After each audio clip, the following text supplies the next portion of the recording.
So in this video, this is going to be addressed to all of our higher government officials as the unfortunate event at Uvalde took the lives of 19 students and 2 teachers, all who had their lives ahead of them. All I need to say is that to our government officials, to include our 50 senators, you guys need to do better.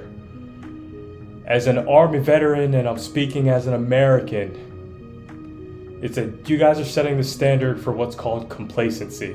There's been more shootings that there's been days in the year, and time again, there's a shooting in Remord, and there's a lot of inaction that has been taking place. It is your guys' job to figure this out. You guys haven't gone through this long process and votings to remember your fundamentals, is that you are elected by us so you can solve these problems. And right now I'm just seeing a fight between 2 parties over what's popular and what's not. And inaction is being bought at the expense of people's lives. I totally understand that there's not going to be anything that's perfect. There's going to be no perfect solution.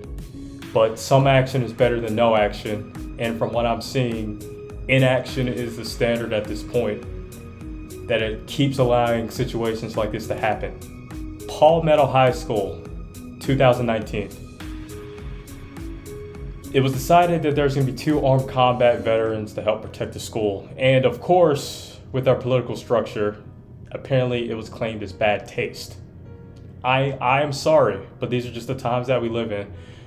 We have not solved the mental health crisis, and we have not gone any of that, but we need to stop the bleeding. And right now, I do not see an issue with that. H.R. 8. A bill that's been sitting up there in Congress for 2 years. It's the universal background check for third parties. And yes, there's a lot of holes for this, but this can also prevent a lot of catastrophes from happening. But of course, it is about who controls power and who's going to be popular, and people afraid to lose their jobs is what's costing people their lives. You need to do better. So I'm going to read a research study done by Adam Grant, clinical psychologist at Wharton, a mass study that has been published, and the link is in the description, in regards to the American population's opinion on gun control.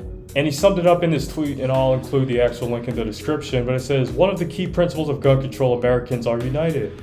81% support the universal background checks.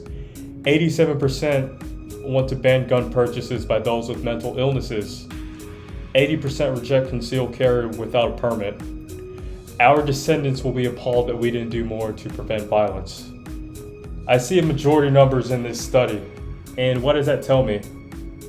It's that the 20% and on are holding you captive, holding us captive from having solutions to help calm these problems. Nothing's going to be perfect, but we depend on you to solve these complex issues.